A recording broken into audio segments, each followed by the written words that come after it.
Mahal, sa mga oras na ito, tayo pong lahat ay tumayo. Magbigay galang po tayo sa banal na salita ng ating mahal na Panginoon. Dadalhin po ng ating beloved ordained preacher, Edwin Monte. Palakpakan natin ng malakas na palakpak ang ating mahal na Panginoon. Amen. Praise God. Purihin po ang ating dakilang Diyos. God bless you po, my beloved preacher. Praise God. Purihin po ang ating pinakamamalapin namin na mahal. Hallelujah. Tayo po lahat ay sama-sama po manalangin. Hilingin natin sa ating dakilang Diyos ang kanyang patnubay sa oras pong ito, mga minamahal. Mapagpala po namin, mahala pa ni Jesus o Diyos sa oras ito, malapinoon. Hallelujah.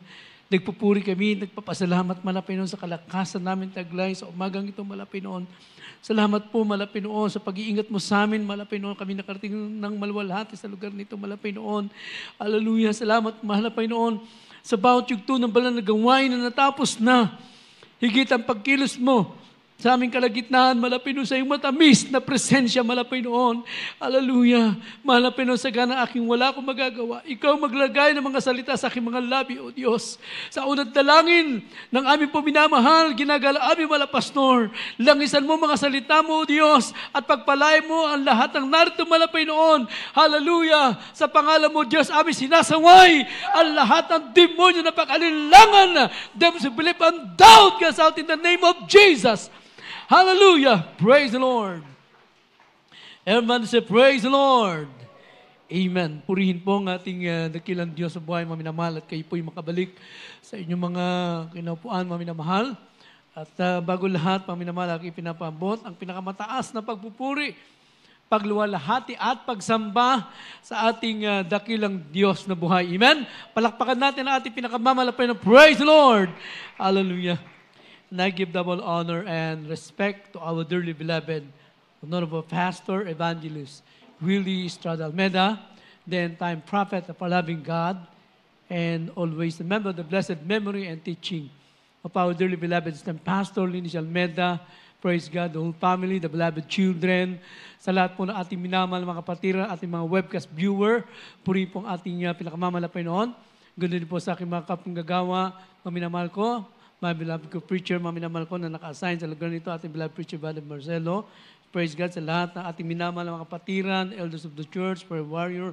Purihin po ang ating dakilang Diyos sa ating mga webcast viewers, ating mga baguhan. Napakalaga po sa umagang ito, mga minamahal, na ating maunawaan ang ebanghelyo ng ating dakilang Diyos.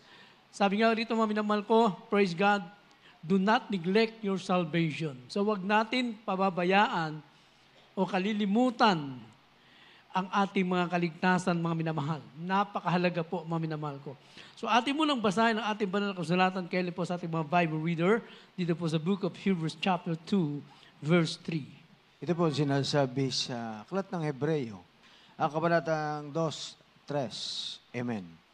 Paanong makatatanan tayo kung ating pababayaan ang ganitong dakilang kaligtasan na ipinangusap ng Panginoon noong una ay pinatunayan sa atin sa pamamagitan ng mga nakarinig. Amen.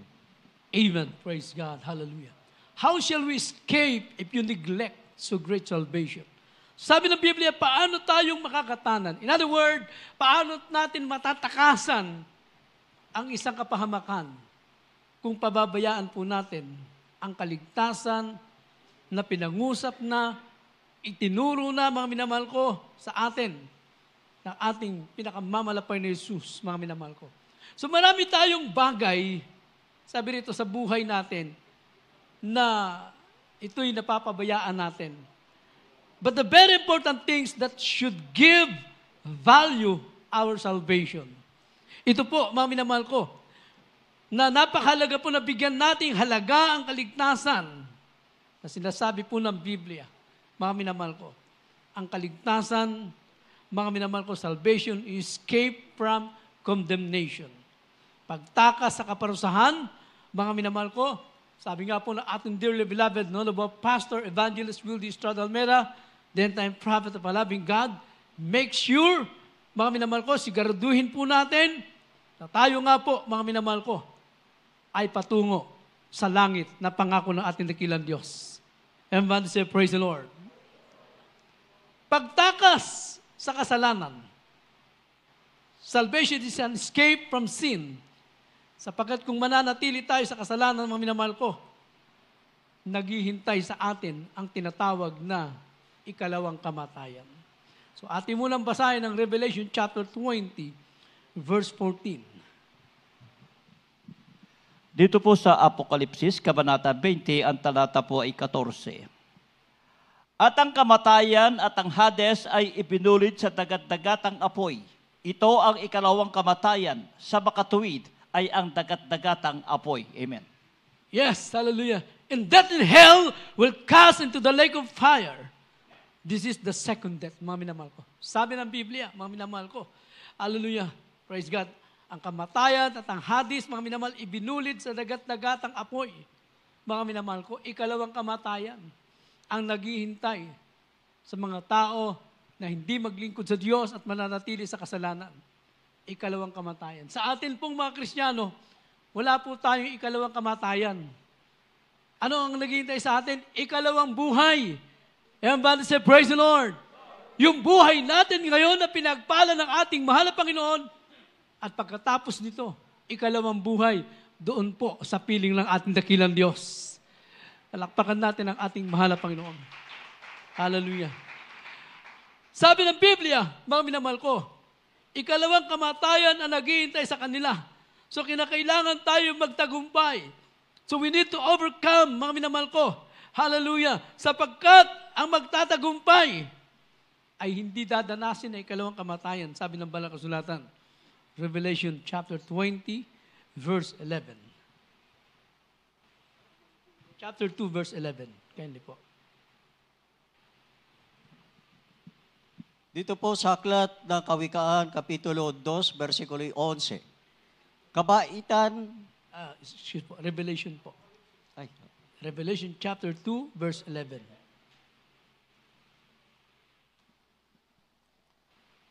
Dito po sa Aklat ng Apokalipsis, Kapitulo 2, versikulo 11. Ang may pakinig ay makinig sa sinasabi ng Espiritu sa mga iglesia.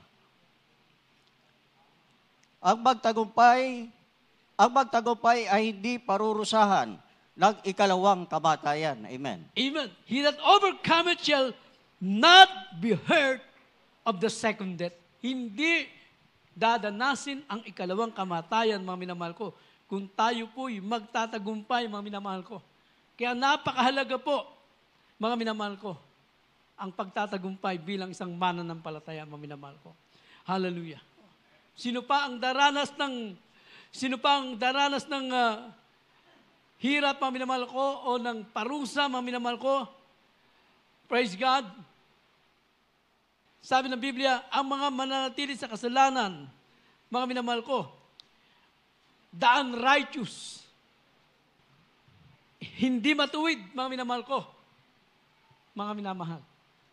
So kung hindi tayo magiging matuwid, mga minamahal ko, ay naghihintay din ang kapahamakan. Tayo pong mga Kristiyano, mga minamahal ko, gagawin tayong righteous ng mahal na Panginoon. Kaya nga po tayo naglilingkod, mga minamahal ko, dahil walang hindi matuwid ang akit sa langit.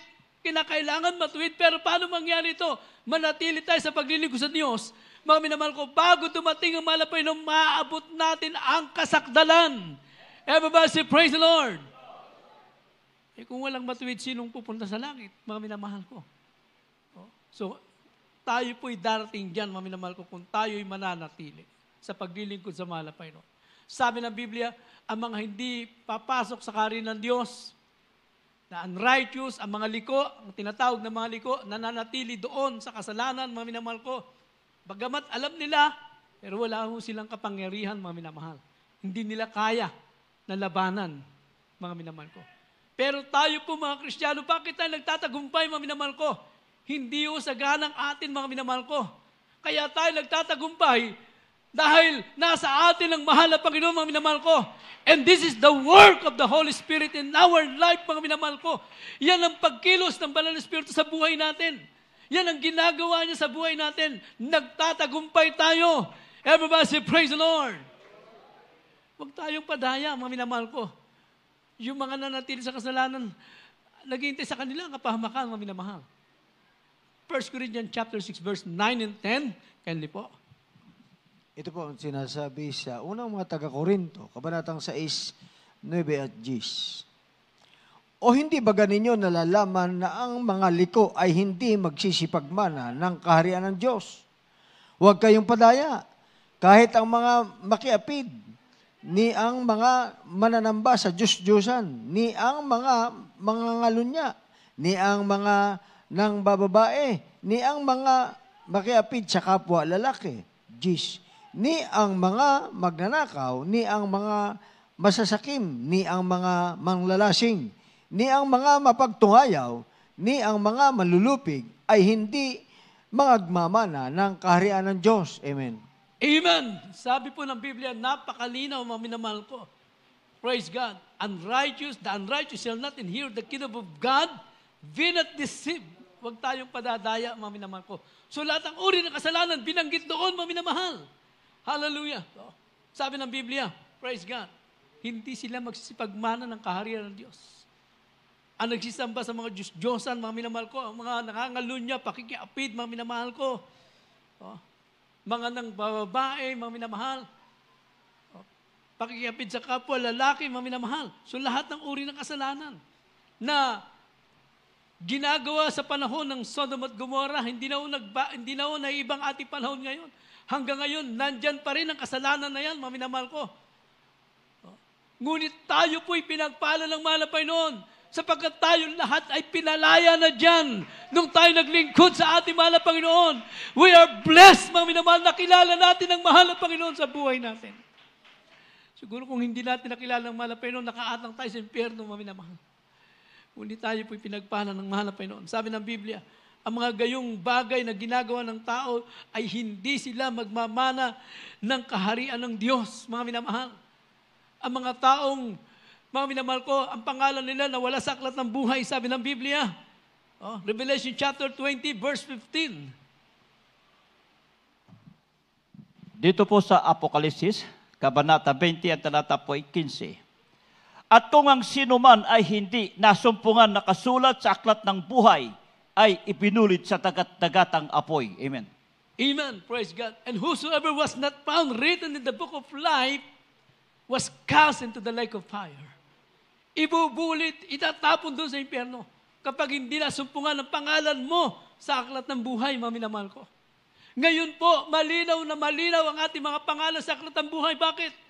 Kung tayo nanatili sa paglilingkod sa Diyos at nanatili tayo sa kalooban ng Diyos, malinaw ang ating mga pangalan na ito'y nakasulat sa aklat ng buhay. Everybody say, praise the Lord! Hallelujah. Yan ba'y pwede pang maalis, mga minamahal? Sabi ng Biblia, mga minamahal ko, kung tayo'y mananatili sa kabutihan ng Diyos, malinaw ang ating mga pangalan. But if you return away and return to sin, sabi ng Biblia, our name will be removed from the book of life. Pwedeng mawala yan at matanggal. Kaya sinasabi nila, mga minamahal ko, save forever. Totoo po yan, save forever kung mananatili ka sa kalooban ng Diyos. Forever ang kaligtasan mo. Pero kung babalik ka sa kasalanan, mga minamahal, tatanggalin ang pangalan mo sa aklat ng buhay. Ano turo nila? Nililigaw nilang tao. Once you're saved, save forever. Save forever kung manatili ka sa kalooban ng Diyos. Everyone say, praise the Lord. Pero kung ngayon nakilala mo malapit at bukas babalik ka sa dati mong buhay, huwag kang umasa may kaligtasan ka. Mga minamahal ko. Sabi ng Biblia, malinaw ang sabi po ng Banal na Kasulatan, praise God. Dito po tayo sa book of Exodus. So, dito muna tayo sa Romans chapter 8 verse 1. Itong Romans 8:1, mga minamahal ko. Pinaninindigan nila ito, mga minamahal ko. Mga minamahal, pero mali yung pagkaunawa nila, mga minamahal.